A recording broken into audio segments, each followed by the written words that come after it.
Boa noite a todos, espero que todos estejam bem.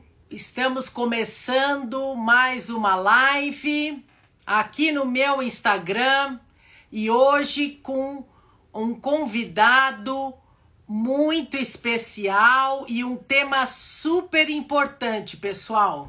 Agora vamos toda semana ou cada 15 dias, a gente vai trazer um tema importante, um convidado especial para bater um papo com a gente aqui no meu Instagram, envolvendo um tema relacionado à saúde. Dr. Gleison Guimarães, ele é pneumologista, especialista em medicina do sono, infecções respiratórias, trabalha atualmente em Macaé, no Rio de Janeiro, e este ano o Dr. Gleison lançou um livro chamado Super Sono, que é best-seller, um recorde de vendas. Parabéns, Dr. Gleison, pelo sucesso desse livro maravilhoso e providencial, porque é um assunto extremamente importante, né?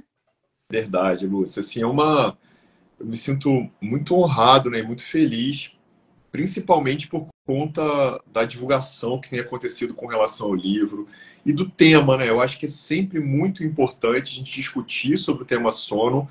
O sono, indiscutivelmente, é o grande alicerce das habilidades em saúde que a gente precisa desenvolver. Sem o sono, nada consegue ser estruturado e organizado. A gente reconhece o sono como talvez, e eu acredito isso de uma forma muito forte, que seja o principal pilar, por isso que eu nem falo que é um pilar, eu acho que é o alicerce. Então, eu fico muito feliz, assim, eu tenho tido muitos feedbacks com relação ao livro, e muita gente falando. Agora há pouco mesmo eu estava conversando com uma médica que está terminando o livro, ela falou: Gleison, que maravilhoso, assim, muita gente vai conseguir melhorar o sono através das medidas e organizações e orientações que acabam, né, que eu acabei colocando ali no livro, para que, além da informação, ela também tenha capacidade de promover a mudança, que é dormir melhor. Com certeza. E hoje os estudos e as pesquisas científicas mostram cada vez mais que o sono é fundamental na funcionalidade das funções das nossas células, né, do nosso metabolismo, enfim, da homeostasia. Então, essa teoria de que dormir é perder tempo, ela realmente é uma inverdade, né? Exatamente. Já caiu por terra.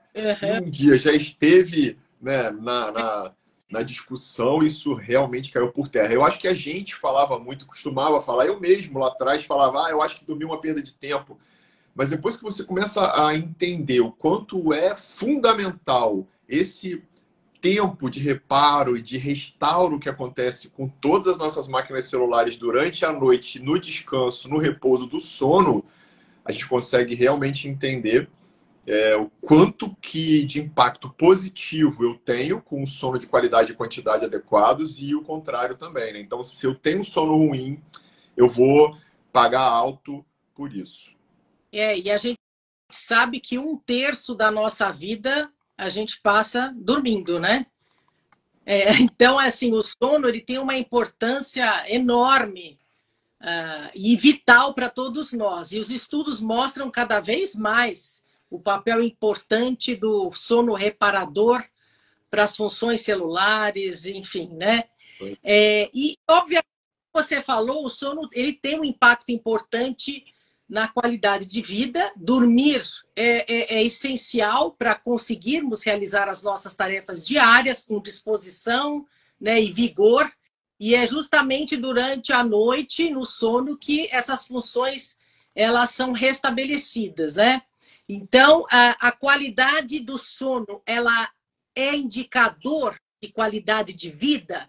Qualidade que eu digo é importante dormir bem, não é dormir muito. O que você tem a dizer sobre isso? Isso é bem legal.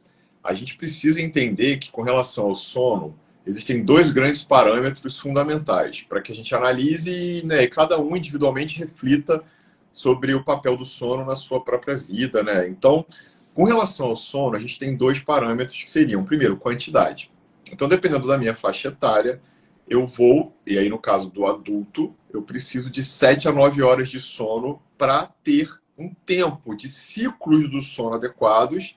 Cada ciclo do sono vai ter uma média de 90 a 110 minutos. Então eu devo ter pelo menos 4 a 5 ciclos de sono durante a noite.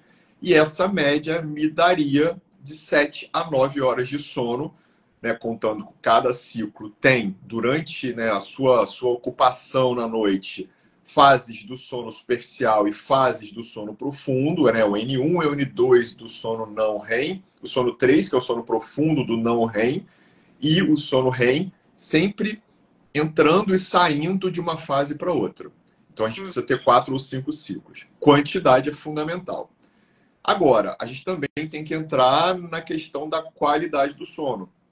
De 2 anos para cá, principalmente, porque a gente tem visto muita discussão científica, a gente tem realmente abraçado muito mais essa causa, que a gente, de certa forma, não colocava como tão importante, é a questão da regularidade do sono. Então, na qualidade do sono, eu preciso de 3 fatores na avaliação qualitativa, né?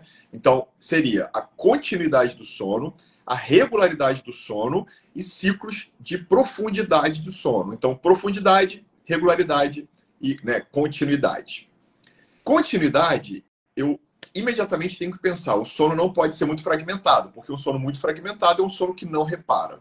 Por quê? Porque eu acabo deixando de liberar uma série de hormônios que são liberados principalmente no sono profundo, e se eu fragmento muito, eu tenho mais dificuldade para penetrar e permanecer no sono profundo. Segundo, a questão da regularidade faz com que nós tenhamos vários problemas relacionados a essa questão de horas de dormir e de acordar, de despertar, muito diferentes, muito assíncronas. Então, é aquela pessoa que durante a semana dorme às 10 da noite e acorda às 7, mas no final de semana dorme às 2 e quer acordar ao meio-dia. Isso faz uma confusão, uma desorientação no nosso relógio biológico e atrapalha todo o nosso maquinário celular, que produz substâncias que são importantes na homeostase, no equilíbrio de nossas células, né, de todos esses órgãos e sistemas que são contemplados, né, de forma tão belíssima por Deus, né, que nos deu de presente. Então, de certa forma, a irregularidade desses ritmos é muito ruim. E a terceira, e também muito importante, é a profundidade. Ou seja, eu preciso ter sono profundo, porque é durante o N3 do não REM, por exemplo, que eu tenho a secreção de diversos hormônios. Hormônios sexuais, hormônio antidiurético, hormônio leptina e grelina, né? A leptina, o hormônio da saciedade, ele inibe a fome, e a grelina, ele estimula a fome, ele ativa a fome. Isso também aumenta e tem relação direta com a obesidade, por exemplo. E também, claro, levando a maior risco de resistência insulínica e diabetes tipo 2. A gente sabe que dormir mal causa diabetes tipo 2, né? Tem uma relação direta causal com diabetes tipo 2. É muito mais frequente nos indivíduos privados de sono terem diabetes. Ou seja, a profundidade do sono é fundamental porque é durante o sono profundo que a gente tem a secreção de uma série de substâncias e também que a gente sonha. Então, assim, imagina uma vida sem sonhos. Quando a gente não sonha, a gente acaba tendo muito mais limitações com relação ao que a gente espera do amanhã, o que a gente espera, né, do nosso futuro. Então, sonhar é vida, sonhar é fundamental. E aí, quando a gente não alcança o sono nessas fases mais profundas, principalmente o sono REM, a gente tem menos sonhos vívidos, menos sonhos intensos, né, menos sonhos mais realistas, e isso faz falta para a gente também. Com certeza, né? E um fato curioso é que a gente já falou a questão da quantidade, quantas horas a gente deve dormir, né? Porque a gente sabe que ao longo da vida a gente vai tendo uma redução do tempo de sono, né? Por exemplo, no recém-nascido, ele dorme em média de 8 horas, né? Com sono fragmentado em 24 horas. Né? E depois a gente vai ficando mais velho, adolescente tem dificuldade para dormir, troca o dia pela noite. Aí depois os mais velhos já vão também tendo problemas de insônia, enfim. O sono ele vai piorando, né? Isso está relacionado à vida, existe uma predisposição genética. O que você pode dizer a respeito disso? Na verdade, o que a gente sabe é que o sono desde os bebês, quando a gente vai fazer mesmo todo o estudo da qualidade do sono dos bebês, a gente não tem como comparar com o sono dos adultos, por exemplo, porque a quantidade de sono REM é diferente, a quantidade de sono N3 é diferente entre essas duas faixas etárias, assim como também é diferente para os idosos.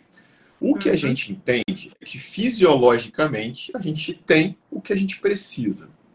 Mas o que a gente reconhece é que os bebês dormem muito mais, né? Eles chegam a 15, 16 horas de sono por dia, né? Por noite. Então eles têm um sono polifásico, acordam, dormem, aí dormem um pouco mais, acordam um pouquinho, depois dormem novamente. Esse é o sono polifásico, que acaba se aproximando um pouco do sono que tende a polifásico no idoso.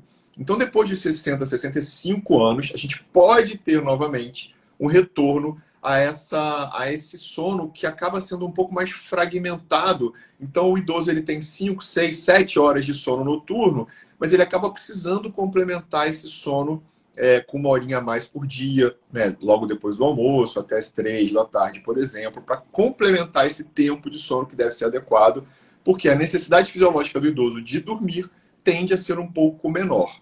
No idoso, a gente também percebe uma redução de REM e talvez uma redução leve de 3, né, de N3. Mas a gente tem, então, classicamente essa diferença. O adolescente volta a ter uma necessidade, por exemplo, fisiológica de um pouquinho mais de sono.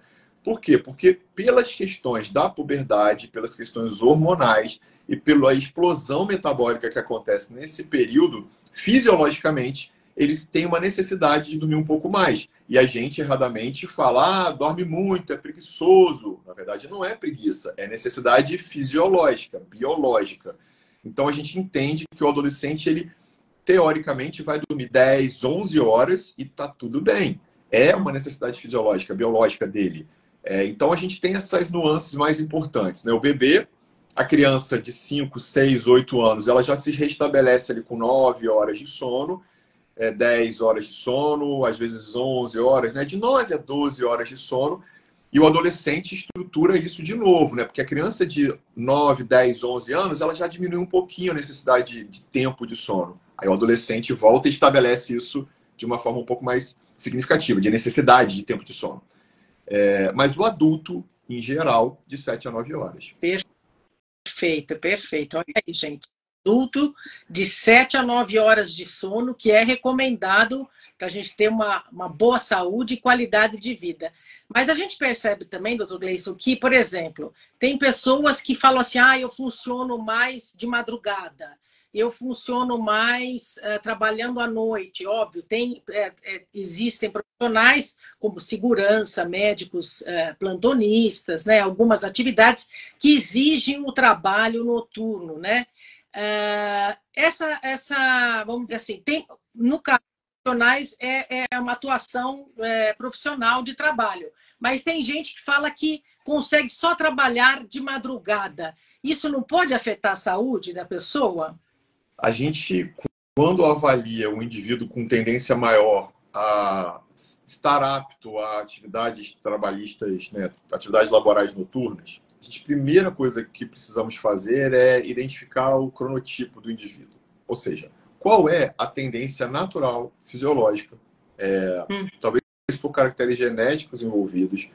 Esse indivíduo tem maior funcionalidade cognitiva, força, resistência, aptidão para estar desperto no período matutino. Então, ele tende a ser um indivíduo que acorda muito cedo, produz muito pela manhã e no final da tarde ele já está pronto para dormir.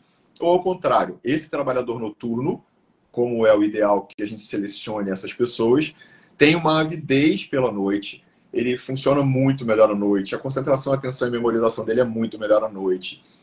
As questões relacionadas ao físico, né, resistência física, a capacidade, inclusive a força, né, e toda a habilidade e a atenção que ele acaba tendo com relação à tomada de decisão, com relação à rapidez de raciocínio, é noturna, talvez esse seja um profissional para tolerar melhor o turno noturno.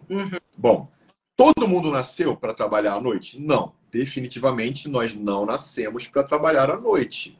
Nós nascemos para dormir à noite. Mas, com a sociedade moderna e todas as necessidades que foram acontecendo, a gente tem profissões que se estabelecem trabalhando à noite.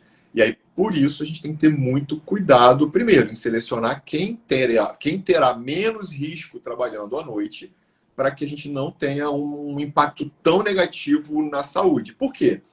Estar em trabalho noturno aumenta risco de 3 doenças significativamente importantes com relação ao impacto em saúde a médio e longo prazo, que seriam diabetes tipo 2, hipertensão arterial e obesidade. Ou seja, o trabalhador de turno tem mais risco de hipertensão, diabetes e obesidade do que o trabalho habitual. Então, a gente tem que obedecer o dia e a noite. A noite, justamente, é o ideal para que as pessoas durmam um sono de qualidade, né? E eu queria te perguntar, como que a gente pode desenvolver bons hábitos de sono, né? Como é que a gente pode fazer a higiene do sono, entrar numa rotina de sono de qualidade? Porque hoje, né, ou a gente deixa a televisão ligada, provavelmente, né, como a maioria das pessoas fazem, pega o celular, fica mexendo, enfim. E eu queria que você desse uma dica para as pessoas que estão aqui nos acompanhando, qual que seriam esses hábitos que a gente deve adotar no nosso dia a dia para ter um sono de qualidade? Primeiro é conhecer a importância do sono. Eu acho que, indiscutivelmente, quando a gente entende a relevância desse 1/3 das nossas vidas, não só em quantidade, mas em relevância com relação ao que o sono tem de funções vitais para a manutenção da nossa saúde, a gente já parte do princípio de que a gente vai realmente respeitá-lo de forma mais forte. Então, primeiro é o reconhecimento, ter a informação do quanto o sono é relevante e importante. Segundo, a partir do momento em que eu sei que é durante o sono em que eu faço toda a higiene e a limpeza pelo sistema linfático do sistema nervoso central, né, do cérebro, para que a gente deixe de acumular substâncias que, por exemplo, são propagadoras de doenças neurodegenerativas, né? A gente já tem reconhecimento científico de que o sono adequado, ele diminui o risco de termos demência por Alzheimer, de termos Parkinson e outras doenças neurodegenerativas. Reconhecendo que o sono ele tem um impacto enorme nas doenças cardiovasculares, né? Então, quem dorme mal tem mais risco de doenças cardiovasculares, tem mais doenças endócrino-metabólicas, como diabetes e obesidade. A gente reconhecendo que durante o sono existe uma secreção de inúmeras substâncias, né? Principalmente os hormônios, durante a noite, que fazem com que a gente funcione melhor. Ou seja, primeiro passo, reconheça isso. Está reconhecido. O que eu preciso fazer? Segundo passo, eu preciso entender quais são os meus relógios biológicos principais. Por quê? Quando a gente cicla de acordo com os nossos relógios, e aí eu estou falando dos relógios principais, que seriam a luz, a alimentação e a atividade física. Quando a gente se sincroniza com isso, eu tenho horários de dormir e de despertar adequados, porque eu vou estar disposto a dormir quando eu começar a me afastar da luminosidade. Da mesma forma, eu preciso imediatamente, assim que eu despertar, que eu me exponha a maior intensidade de luminosidade, que pode ser pela luz solar, no ambiente, né, no claro, no ambiente em que eu estou exposto à natureza. Não preciso olhar para o sol, eu preciso estar na luz, na luminosidade intensa. Pelo menos por 20 a 30 minutos, para que eu reconheça e a minha melatonina seja interrompida, né, a secreção dela seja interrompida, e eu reconheça que ali eu já despertei e eu sempre tenho que ter um horário regular para despertar. Além disso, da mesma forma, eu tenho que inibir isso à noite, ou seja, eu não tenho como dormir grudado no celular até o momento em que eu fecho o olho e decido dormir. Ou seja, até pelo menos 1 hora antes eu preciso estar longe das telas da TV ou mesmo do celular, porque são as telas azuis que realmente impactam muito na secreção da melatonina, por exemplo. Então isso é muito importante, sincronizar com a luz quando eu preciso dela e quando eu preciso me afastar dela. Segundo, ter horário regular de alimentação. A alimentação, os horários da nossa dieta são muito importantes marcadores e sincronizadores do nosso ritmo sono-vigília. Ou seja, crie um ritmo alimentar de café da manhã, de almoço, de jejum ou jantar. Se você se alimenta 4 vezes ao dia, crie esse horário estabelecido e não mude muito. Por quê? Porque o nosso corpo, os nossos relógios biológicos secundários, que são o fígado, que estão no coração, que estão no rim, ou seja, que estão no pulmão. O nosso relógio no intestino, os nossos relógios secundários, nossos mini-relógios, eles também se sincronizam e secretam substâncias a depender do que eles recebem de informação. E, nesse caso, é o alimento. Uhum. E o terceiro ponto, que é muito importante também, é a atividade física. Ou seja, a atividade física, como um sincronizador dos nossos ritmos biológicos, é maravilhoso.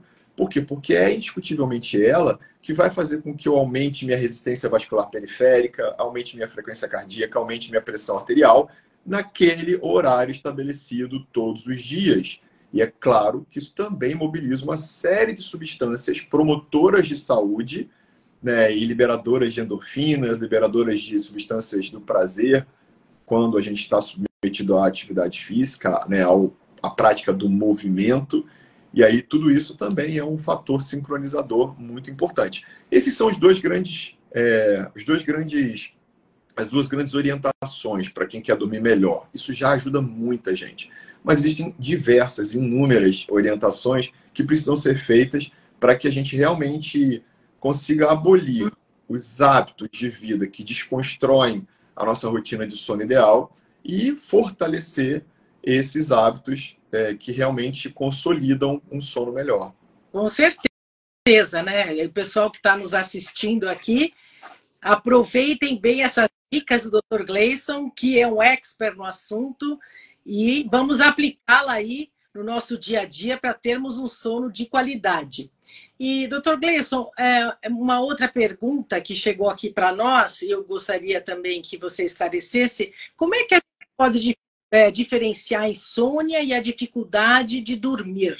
E quando que a pessoa deve procurar ajuda em relação a isso?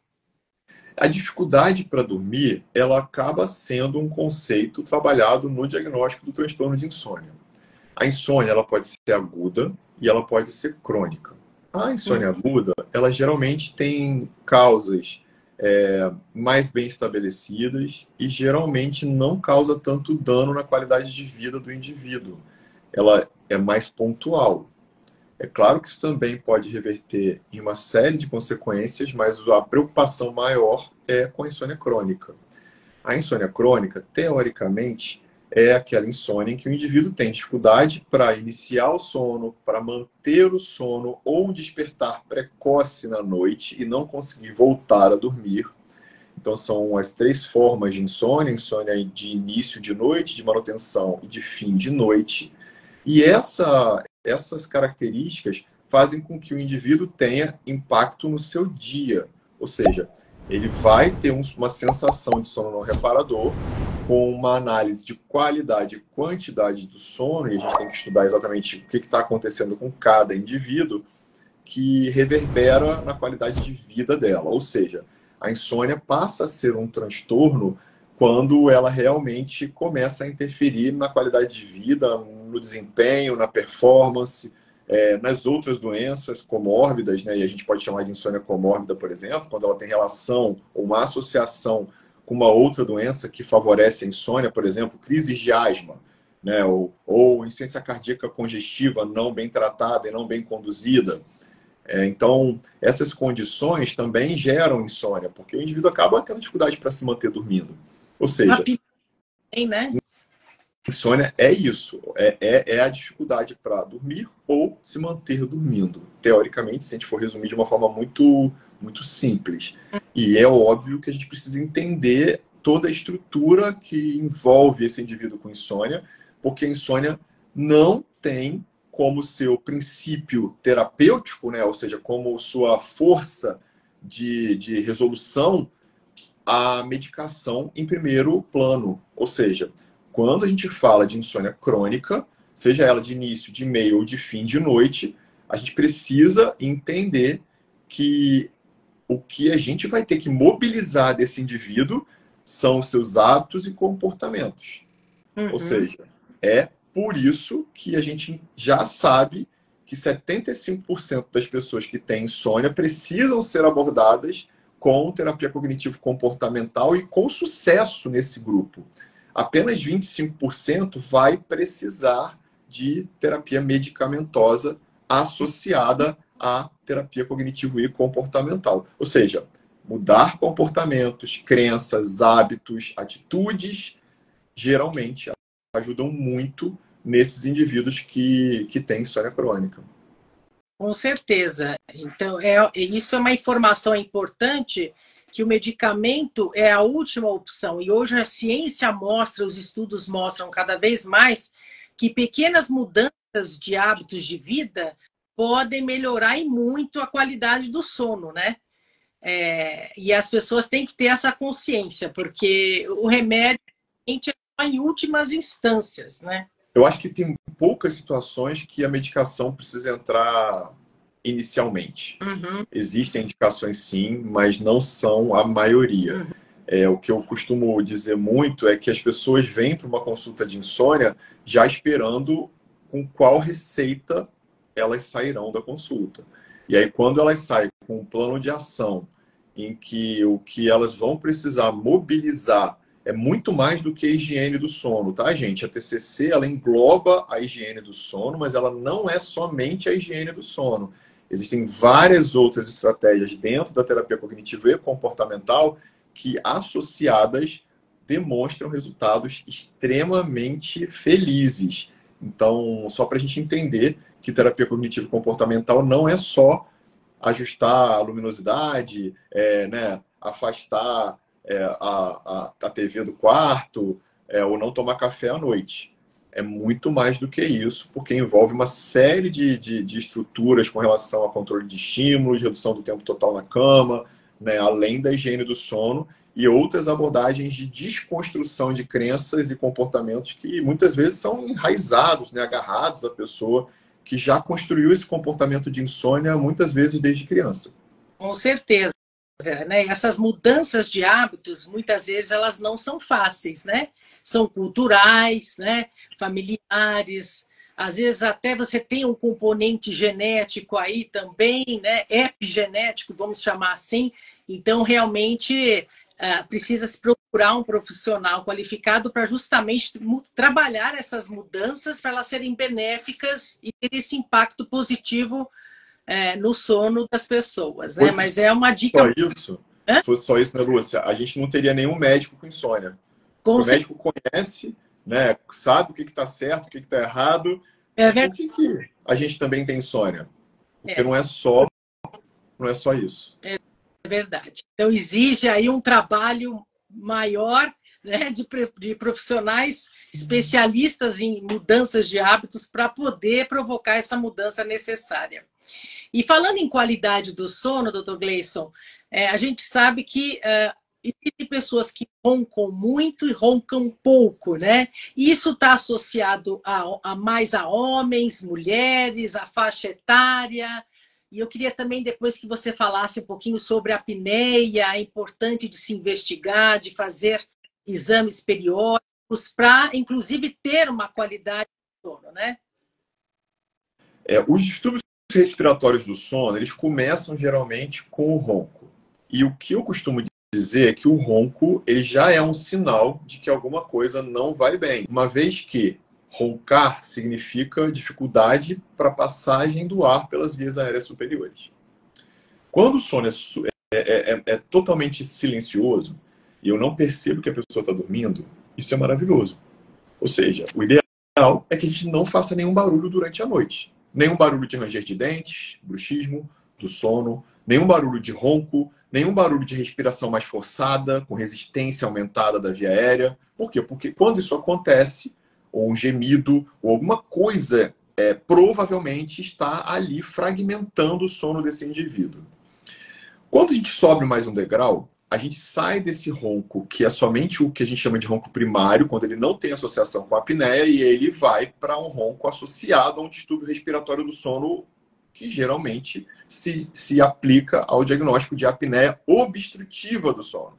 Por quê? Porque na apneia obstrutiva, em que eu tenho a presença do ronco, eu acabo tendo uma dificuldade de passagem do ar. E essa apneia pode ser leve, moderada ou grave, dependendo do número de apneias que esse indivíduo tem por hora e também pela queda da oxigenação que acontece durante a noite, além da quantidade de despertares que esse indivíduo tem, porque cada apneia geralmente se relaciona com um despertar na córtex cerebral que superficializa esse sono para que esse indivíduo volte a respirar de novo, porque ele pode e tem um risco de, inclusive, morrer dormindo. Isso acontece sempre? Não. Eu costumo dizer que quem tem apneia do sono vive com a apneia por muitos anos, e aí ele começa a colecionar outras doenças. Diabetes, hipertensão, né, ganho de peso, e aí ele acaba tendo mais risco de arritmias cardíacas, ele acaba tendo mais risco de doenças coronarianas. Por quê? Porque ele vive num estresse oxidativo e um estresse inflamatório persistente, permanente, que vai favorecer doenças cardiovasculares e endócrino-metabólicas. O aparecimento da apneia, por exemplo, ela está associada à idade, a sexo? Tem algum estudo mostrando isso? Tem. O primeiro artigo científico que foi publicado sobre a prevalência da apneia obstrutiva do sono foi pela Terry Young, na New England Journal of Medicine, no ano de 93, se não me engano. Bom, esse estudo mostrou uma prevalência nos Estados Unidos que gerava em torno de 2% entre as mulheres e 4% nos homens. No Brasil, o primeiro estudo mais significativo, uma amostra populacional, mostrou em 2009, então 2009-10, se não me engano, que se chamou Episono, construído pela equipe da Unifesp, né, pelo Departamento de Psicologia, né, Departamento de Saúde lá da Universidade Federal do Estado de São Paulo, e que esse grupo mostrou uma prevalência de apneia obstrutiva do sono entre os paulistanos, que era em torno de 32%, e a prevalência de sonolência diurna era maior do que 42%. Ou seja, as pessoas tinham muito sono de dia e um percentual muito alto, se a gente olhar para o lado aqui, não tem ninguém comigo na sala, mas 1 em cada 3 pessoas tem apneia obstrutiva do sono. Ou seja, a apneia é mais comum nos homens, sim, até depois dos 40 anos, principalmente, a apneia fica mais prevalente, mais frequente, porque tem relação com idade e com o gênero, né, e com o sexo biológico, né, com essa questão. Os homens têm mais apneia, mas as mulheres, quando elas vão se aproximando da menopausa por conta da quebra desse equilíbrio hormonal que acaba protegendo as mulheres do ronco, elas começam a roncar e ter apneia, e pós-menopausa elas quase chegam na mesma prevalência dos homens. Ou seja, mulheres jovens têm pouca apneia obstrutiva e pouco ronco, mulheres pós-menopáusicas têm mais risco de ronco e mais risco de apneia, quase igual ao sexo masculino. Ou seja, o sexo tem a ver, a idade tem muito a ver, mas eu posso ter pessoas, né, crianças com ronco e com apneia, o que é extremamente grave, que precisa ser resolvido para que a gente evite isso no futuro. Um outro fator fundamental para a apneia, mas que não é exclusivo, é o peso.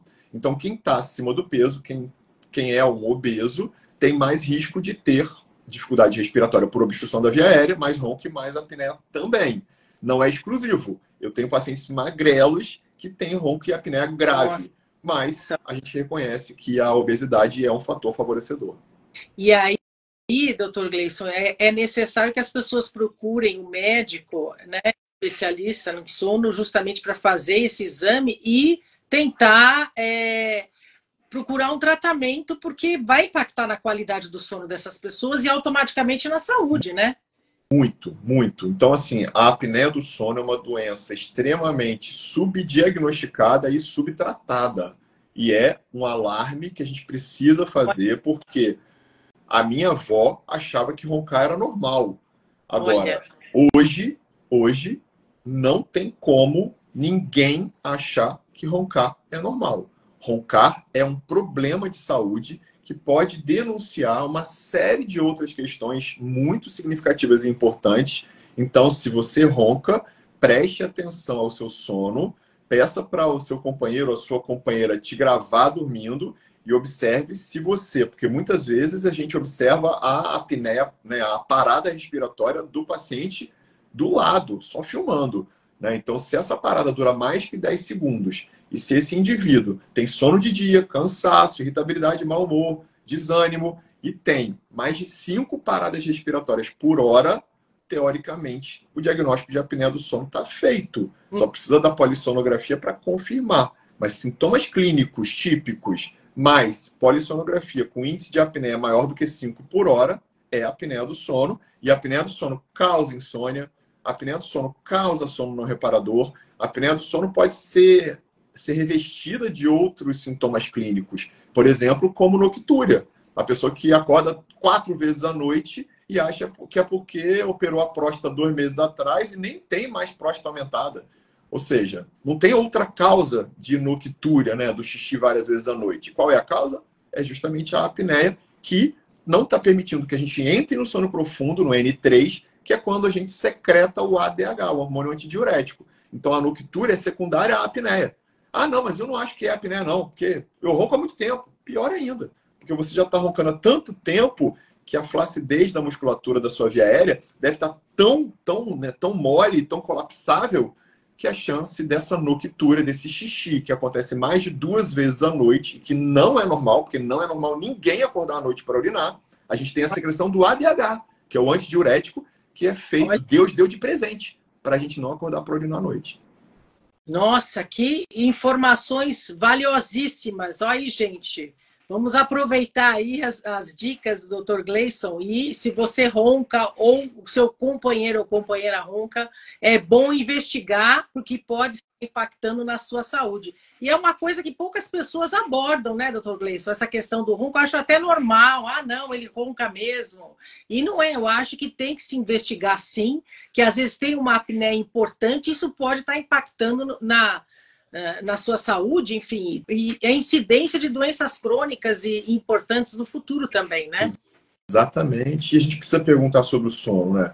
O que eu costumo dizer é que o sono, ele é totalmente negligenciado numa história clínica. Ele não tem nenhuma referência de pergunta na maioria dos casos. E assim, a gente está falando de consultórios de todos os especialistas. Porque sono ruim aumenta risco de dor crônica e síndromes dolorosas crônicas. Então, o anestesista pode cuidar disso, né? O neurologista pode cuidar disso, o urologista pode cuidar disso, porque esse indivíduo vai ter mais risco de ter nefrolitise, ele vai ter mais risco de ter noctúria. Então, o otorrinolaringologista pode perguntar sobre isso, e eles nos ajudam muito, né? A pneumologia pode perguntar disso, porque trata dos distúrbios respiratórios do sono especificamente. O médico do sono, claro, que tem que tratar disso. Os pediatras precisam perguntar se o seu filho está roncando ou não, se o seu filho roda na cama e aí não para e chuta você a noite inteira e é um sono intranquilo, agitado, que ele sua pra caramba, principalmente nessa região aqui, que reflete um distúrbio respiratório do sono, né, que sugere essa dificuldade respiratória, essa sudorese central, tem muita relação. E principalmente quando eu falo dos amigos cardiologistas. Por exemplo, quando eu pego uma mapa, né, aquele exame que mede a pressão a noite toda, né, o dia inteiro, né, as 24 horas, a mapa das 24 horas, a monitorização ambulatorial da pressão arterial. Com o aumento da pressão à noite, aí eu já tive diversos pacientes que chegaram falando: ah, então, doutor, o meu cardiologista me deu um diazepam, um dormonide, um Rivotril à noite, porque minha pressão está aumentando à noite. Eu falei, que legal. Nossa. Ele está, então, aumentando as chances de você ter mais ronco, mais apneia ainda, porque você está colapsando mais ainda, porque você está relaxando sua musculatura, e aí a sua pressão arterial vai aumentar mais ainda, porque você está tendo pressão arterial, não é porque você está nervoso à noite dormindo. Você está dormindo. Você está tendo pressão arterial à noite, ou elevação da pressão, ou ausência do descenso noturno, que é fisiológico, que a gente tem a queda da pressão noturna, obrigatoriamente, no indivíduo normal, mesmo no hipertenso. E se isso não está acontecendo, é porque você provavelmente tem uma causa de fragmentação muito regular de sono. E a maior parte desses casos, que se associam com hipertensão arterial sistêmica e hipertensão arterial resistente, que é essa pessoa que precisa usar mais de 3 remédios para controle da pressão, sem controle, ou mais de 4 remédios com controle da pressão, é justamente a apneia obstrutiva do sono. Ou seja, o cardiologista tem chance de fazer esse diagnóstico fácil, com a E por mapa. que não fazem, eu te pergunto, né? Eles acabam dando remédio para tentar controlar uma situação, sendo que, né, a gente sabe de tudo isso. Não faz, eu acho, Lúcia. Aliás, eu tenho certeza, porque o sistema de saúde é perverso. O sistema de saúde, ele coloca o médico para atender 40 num dia, 60 num dia, 80 no dia. E aí, ele só quer que a pressão não suba. Mas o porquê que a pressão sobe, que horas que a pressão sobe, e olhar realmente a mapa e, caramba, tem ausência de descenso noturno. Será que tem alguma coisa? Você tem ronco? Você mexe muito a perna dormindo, que é uma outra causa, né? Síndrome dos movimentos periódicos de membros é uma outra causa de ausência de descenso noturno, né? E elevação de pressão arterial à noite. Como é que você fica de dia? Você tem sono de dia? Caramba, muito sono. Opa, eu vou dar Rivotril para esse indivíduo, né? Eu vou dar clonazepam para esse indivíduo que morre de sono de dia, para que ele fique com mais sono ainda, porque você vai piorar ainda mais a apneia dele à noite, o ronco e os colapsos respiratórios, né? Os colapsos musculares que impedem o fluxo do ar. Ou seja, você vai ajudar a matar esse indivíduo. Então, assim, eu acho que a reflexão que tem que ficar para todos os médicos, né, e profissionais de saúde de uma forma geral, que abordam o sono, é que alguns sinais característicos são muito significativos e que eu posso não ter o conhecimento naquela área, como eu não tenho conhecimento em diversas áreas de saúde. Mas quando eu me disponho a questionar, a perguntar, a buscar a causa, e não simplesmente porque ele está ansioso, eu meto um ansiolítico, né? Isso não pode ser feito, porque eu não estou preocupado com o que está levando à ansiedade. Existem outras formas de alívio de ansiedade. Existem outras formas de manejar a ansiedade não medicamentosas, né? E aí, o sistema permite isso. O sistema entende que aquele indivíduo precisa de uma conversa boa, de uma conversa clínica, de um encontro clínico adequado, para que a gente realmente consiga resolver o problema na causa e não somente maquiar, né? Eu vou dar um ansiolítico ou vou aumentar o remédio de pressão dele, porque realmente ele está aumentando a pressão dele à noite e que, na verdade, você vai aumentar o remédio de pressão, ele vai controlar mais um tempo e depois ele vai voltar a ficar hipertenso de novo à noite, enquanto você não tirar a causa. A gente precisa ter mais profissionais de saúde que olhem para a causa e não só para os sintomas. E por isso que a medicina de estilo de vida chegou para ficar, né, Dr. Gleison? E eu acho que ela está apresentando soluções para tratar os pacientes, para melhorar a saúde das pessoas. Você abordou aqui a questão do sono, né? Como a gente pode melhorar, modificar os hábitos. São pequenas mudanças que vão fazer toda a diferença. Existem práticas de meditação, né, relaxamento que as pessoas podem adotar antes de dormir para ter um sono mais tranquilo.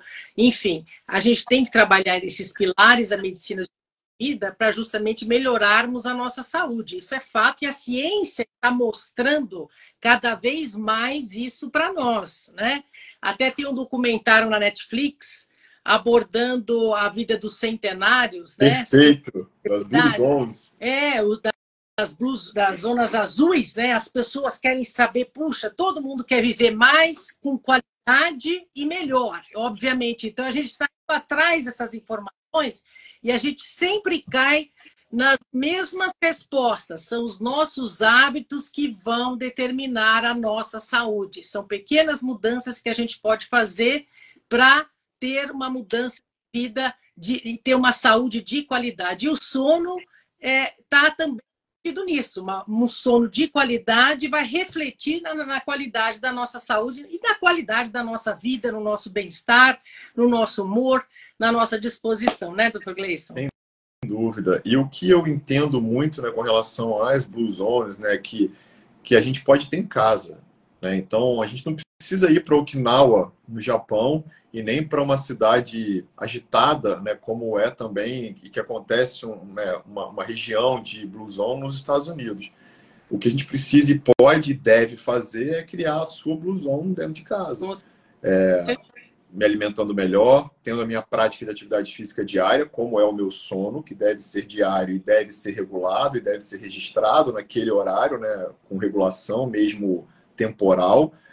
Eu preciso realmente ter conexões sociais, eu preciso ter interação, seja na minha oração diária, com a minha transcendência, né, com o sagrado, com a religiosidade e espiritualidade de cada um, mas também participar da comunidade religiosa, que acaba sendo muito importante sempre, além de lidar melhor com o estresse e de evitar o que a gente já reconhece que é tóxico para cada um de nós.